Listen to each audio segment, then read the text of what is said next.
Hi everyone, welcome back to my videos on clinical medicine. So I hope everyone is doing well.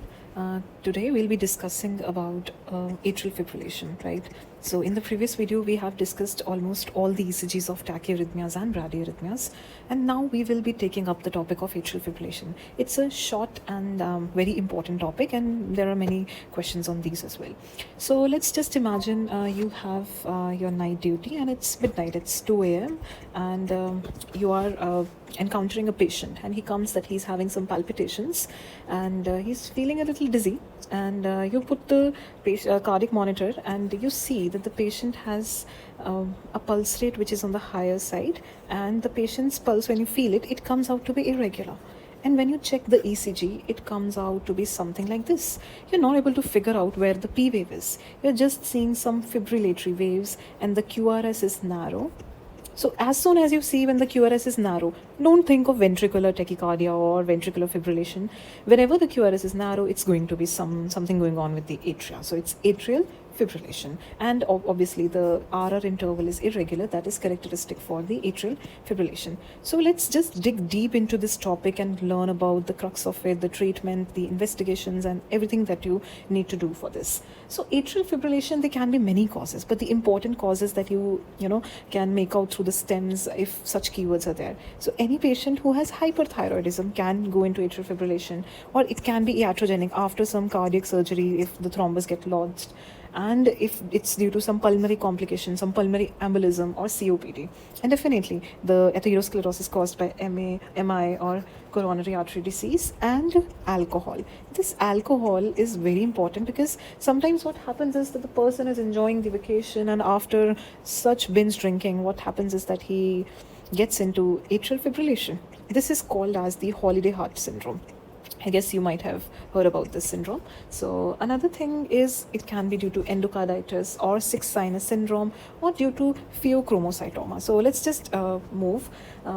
See, if there is atrial fibrillation, why am I discussing a few pathophysiology and the complications of atrial fibrillation? Is because this helps us learn about the treatment in a better way. See, if there is atrial fibrillation and you know the heart is pumping a lot, and when it pumps a lot, what happens is the blood inside it undergoes stasis, right? So there will be some ineffective contractions which leads to stasis of the blood, and whenever there is stasis, there will be a thrombus which is formed, and this thrombus is going to go inside your body, go everywhere, block everything. Now this thrombus has formed an emboli, and it's going to cause so many complications. If it goes into brain, it can lead to stroke, right? If it goes into the colon, it can lead to ischemic colitis, and if it goes into limbs, it can cause acute limb ischemia. So this is the main complication of atrial fibrillation, that we fear that whenever a person is in atrial fibrillation, that might lead to thromboembolism, and thromboembolism has so many complications.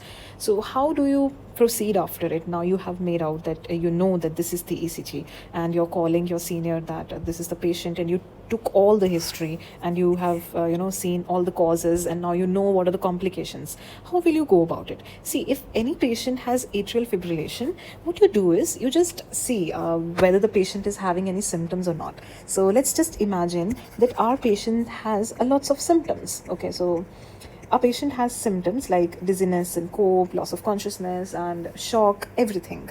And next thing you see if your patient is stable vitally or not. If your patient is stable, like the BP is perfect, okay, but on the other hand, you might have an unstable patient as well.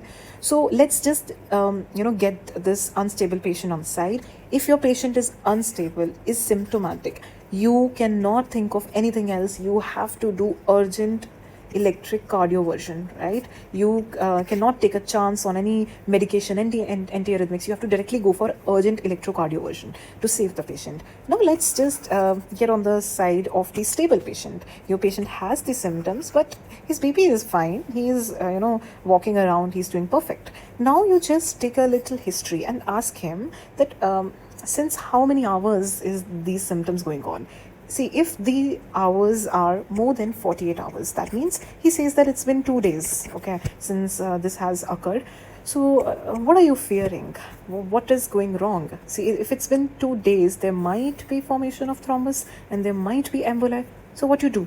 You immediately put the patient on oral anticoagulants. You need to, stop that thrombus formation. And minimum duration is you need to put the patient on an oral anticoagulants for 4 weeks. And then after the 4 weeks, when you have attained that target INR, what you do is you go for an electric cardioversion, right? But see, if the patient has the duration which is less than 48 hours, so our risk of thromboembolism is lesser. So what you do is you try to control the rate of the patient. So where do you target? You target on this side, right? So you target the number of contractions, so and the rhythm. So what you do is you go for a pharmacological cardioversion, right? You try to control the rhythm of the patient. You can use flecainamide or the class 2 or 3C, antiarrhythmics. And after that, you just monitor the patient, and there are high chances that the patient's heart rates get into control, his rhythm becomes regular. But if the patient is not improving and still the ECG shows atrial fibrillation, then there is no way you can skip this electric cardioversion. You definitely need to go to electric cardioversion. So there are two main treatment modalities in atrial fibrillation. The number one is cardioversion and the number two is anticoagulation. And here comes the trick, that when do you go for cardioversion? When do you put the patient on oral anticoagulants? And what are the timings that you need to consider? In unstable patient, never think of anticoagulants first. Just give the urgent electric cardioversion.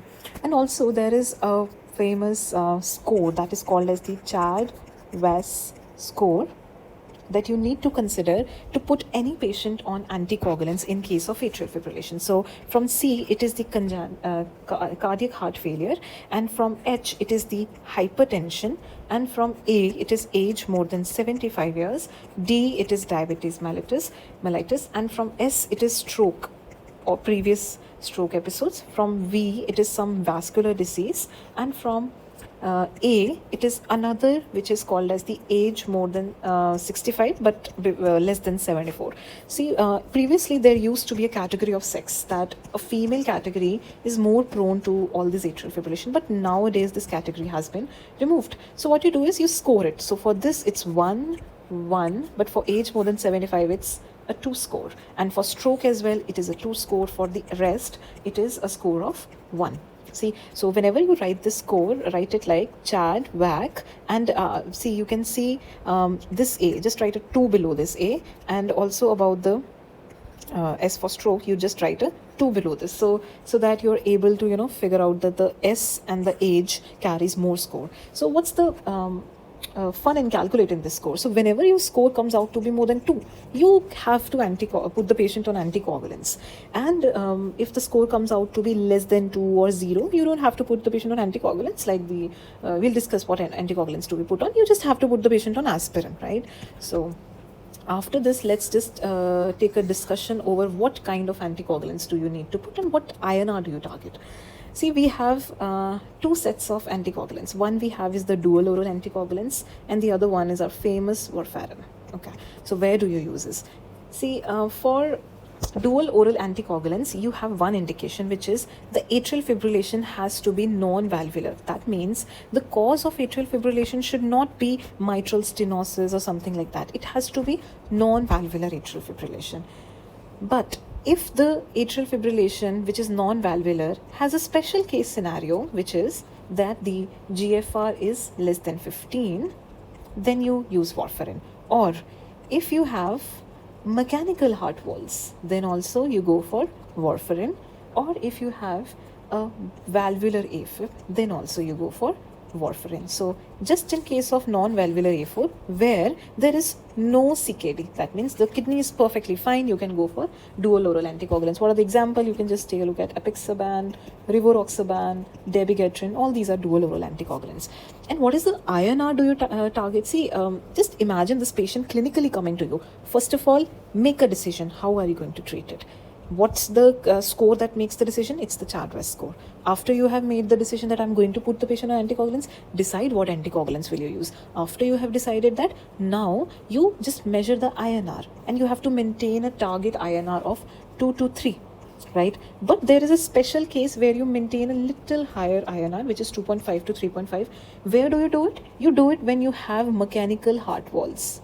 See, we trust the heart walls that have been put inside by the god, but we have a little doubt over the heart walls that have been installed by humans. So what we do is we keep a little higher INR so that there is no risk of clot formation. See, a higher INR means that the blood is a little thinner, that there are lesser chances of a patient having clot formation, right? So this was all about the atrial fibrillation, and I hope you're able to understand the topic. Thank you.